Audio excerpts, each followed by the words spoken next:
Oke, minasama konbanwa. Kali ini kembali lagi di channel Interpreter. Untuk kesempatan kali ini kita akan membahas terkait dengan Japanese speaker dan interpreter. Untuk narasumber kali ini adalah seseorang yang sudah merasakan kerikil pahit manisnya di dunia penerjemah bahasa Jepang. Kenapa? Karena beliau memulai karirnya dari bawah hingga saat ini sudah menempati satu posisi yang cukup baik di salah satu perusahaan manufacturing Jepang. Oke, selamat malam. Selamat malam. Pak Kodari, terima kasih atas waktunya Pak untuk bisa menginterview atau berbincang-bincang terkait dengan bahasa Jepang. Ini Pak, kalau misalnya dimulainya Bapak berkarir atau latar belakangnya untuk menekuni usaha atau profesi sekarang ini, yaitu interpreter atau Japanese speaker, itu gimana tuh Pak? Cerita awal mulanya Pak. Perkenalkan, nama saya Sudori. Saya lulusan XIMM. Nah, pengalaman interpreter dulu sewaktu saya pulang dari Jepang itu tidak langsung terjun di dunia interpreter. Kita kerja di manufacturing dulu. Cuman seiring berjalannya waktu, karena kebetulan perusahaannya di perusahaan Jepang, kita interaksi terus dengan orang Jepang. Lama-lama saya tertarik. Nah, tetapi waktu itu saya merasa bahwa masih kurang pede. Walaupun salah satu syaratnya interpreter kan punya JLPT, waktu itu punya N3. Tetapi kalau saya lihat kok masih kurang, saya rasa. Sehingga sambil bekerja itu saya belajar sendiri. Sama kalau ada orang Jepang ngomong itu ada yang nggak ngerti, saya coba catat, terus cari apa sih artinya gitu. Nah, setelah merasa wah kok saya kerja di manufacturing kerjanya gini aja sih, mencoba tantangan baru. Nah, yang dilirik ya itu tadi interpreter. Nah, saya persiapkan itu. Nah, terus sesudah itu saya melamar. Nah, akhirnya lah keterima di perusahaan sama manufacturing spare part mobil. Nah, dari situ terujilah bahasa Jepang. Iya, teruji. Karena banyak hal-hal baru yang didapatkan bahasa-bahasa yang baru, berlainan orang, ketemu banyak orang, berinteraksi. Ya.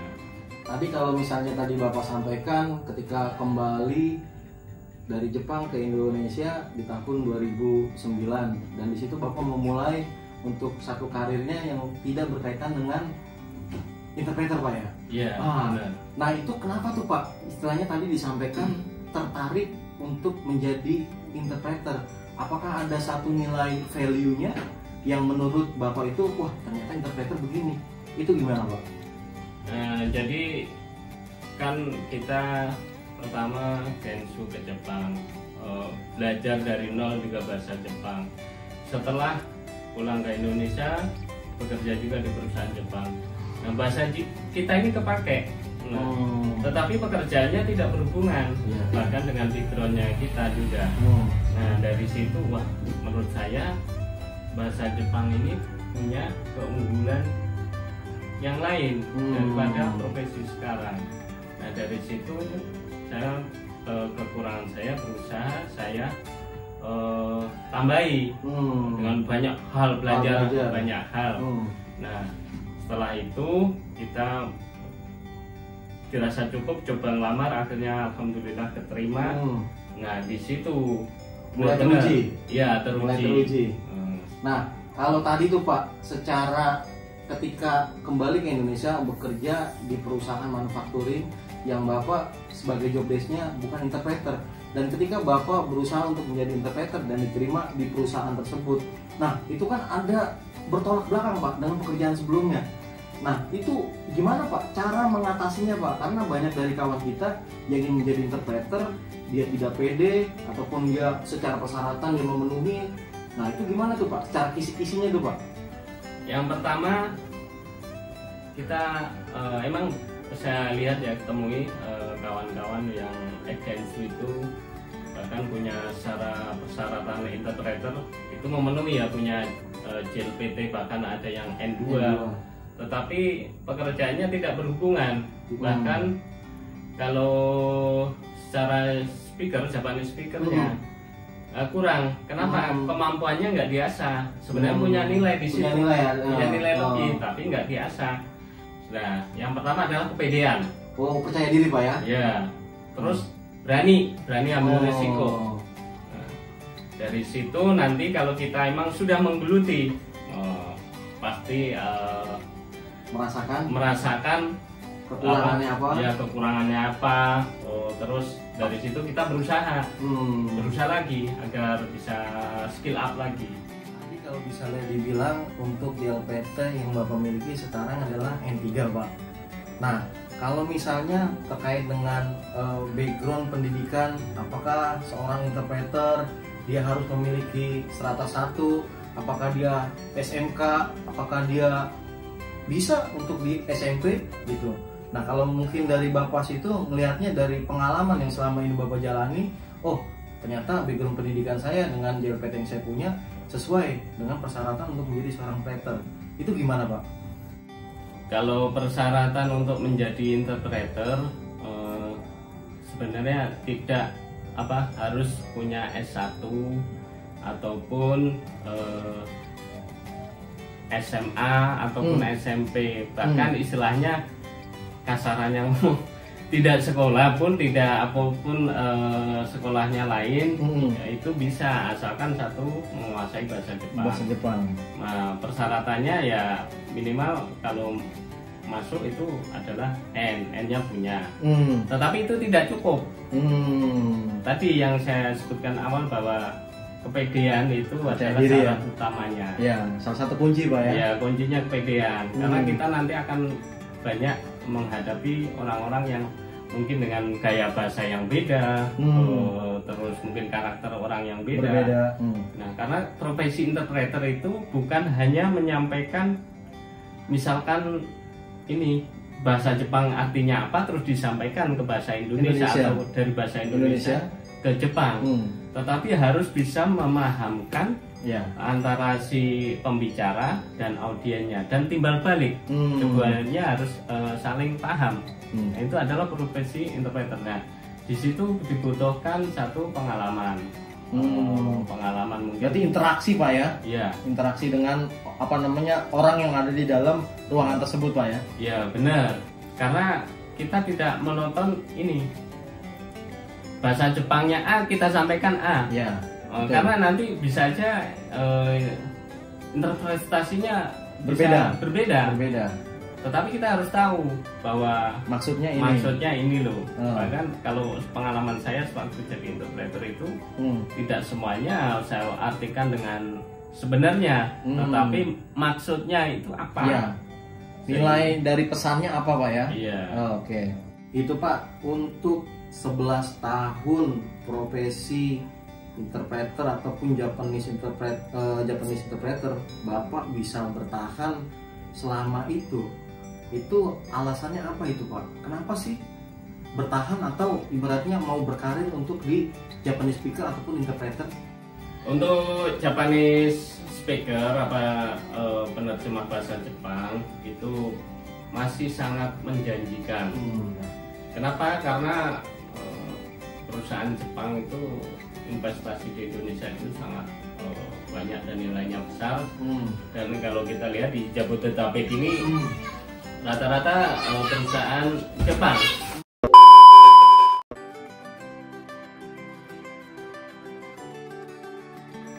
Nah, karena saking banyaknya perusahaan Jepang, sedangkan ekspatriat Jepang itu rata-rata dia yang digunakan adalah bahasa Jepang.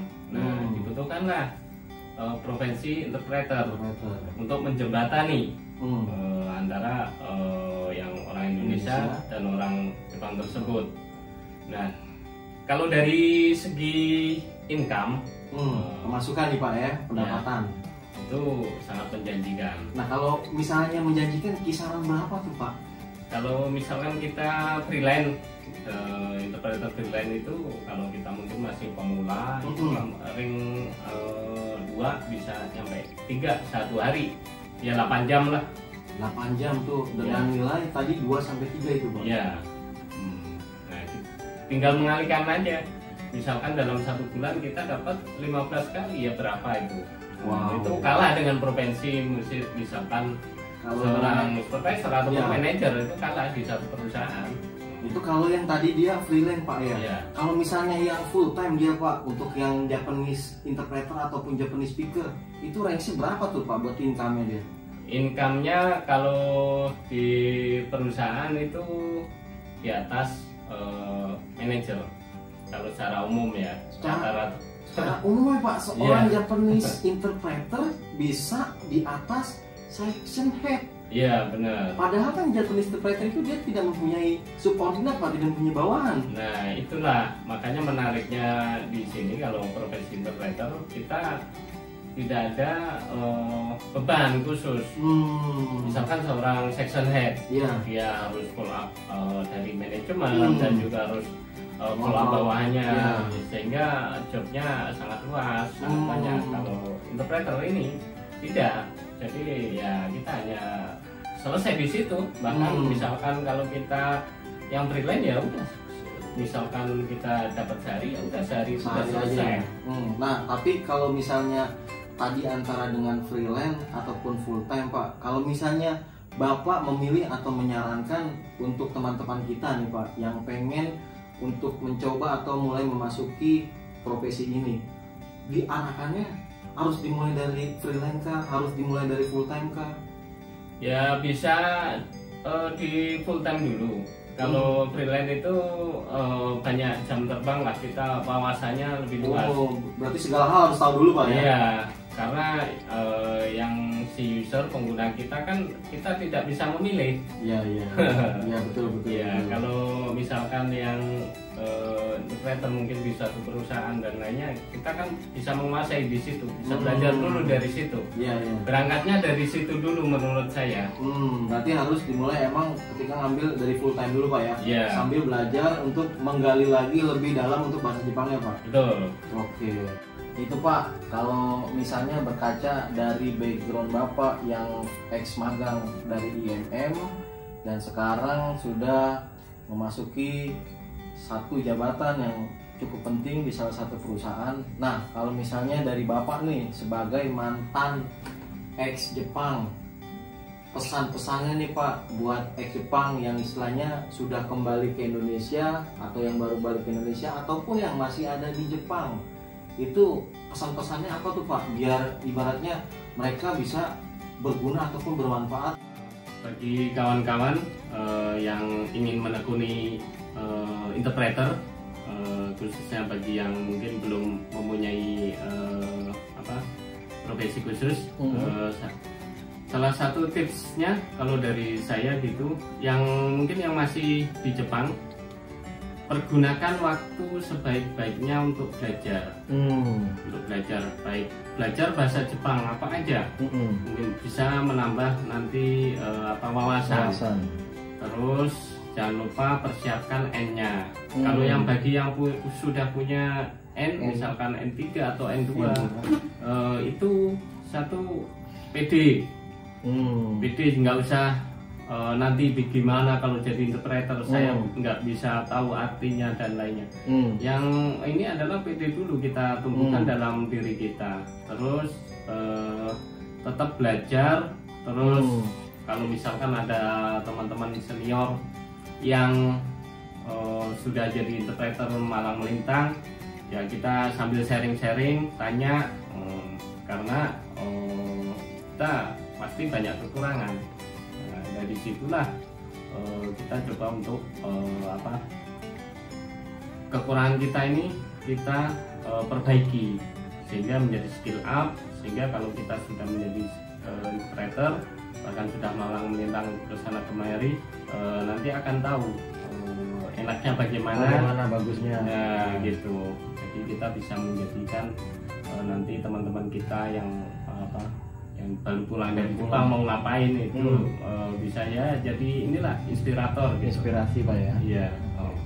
Kalau disimpulkan untuk dari yang kita dapat dan disampaikan oleh Bapak itu, yang pertama adalah jangan pernah berhenti belajar. Betul. Terus yang kedua, ketika ingin buat menjadi interpreter, maka harus mempersiapkannya, yaitu tadi dengan belajar. Yang kedua adalah percaya diri. Iya. Oke, berarti kawan-kawan, untuk kalian yang sudah ada di Indonesia dan memiliki JLPT N3, N2, tetapi belum memulai untuk menjadi seorang profesi interpreter ataupun Japanese speaker, maka kita bisa berkaca kepada Bapak Kudori. Dan sebagaimana pengalaman beliau adalah memiliki JLPT N3 tetapi tidak pantang menyerah, belajar terus-menerus dan selalu belajar, melihat apapun menjadi pelajaran. Dan khususnya bagi kawan-kawan yang masih ada di Jepang, jangan pernah untuk berhenti belajar bahasa Jepang untuk bisa mengambil JLPT N3, N2, bahkan N1. Dan kita tunggu untuk kehadirannya di Indonesia. Oke, jadi untuk di channel interpreter, khususnya milenial interpreter saat ini, mohon tetap diikuti dan selalu pantengi channel ini, karena kita akan membahas semuanya terkait dengan interpreter bahasa Jepang. Karena satu profesi yang sangat menjanjikan dan sangat menantang, yang dimana sebuah profesi bisa mengalahkan seorang section head. Oke, sampai di sini. Minasama, ketemu lagi untuk di lain hari. Sayonara. Sayonara.